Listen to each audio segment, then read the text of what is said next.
இந்த ஆலயம் உனக்காக.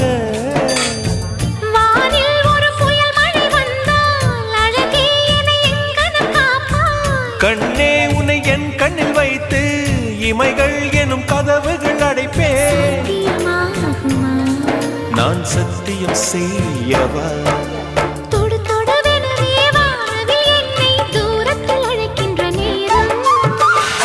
உவா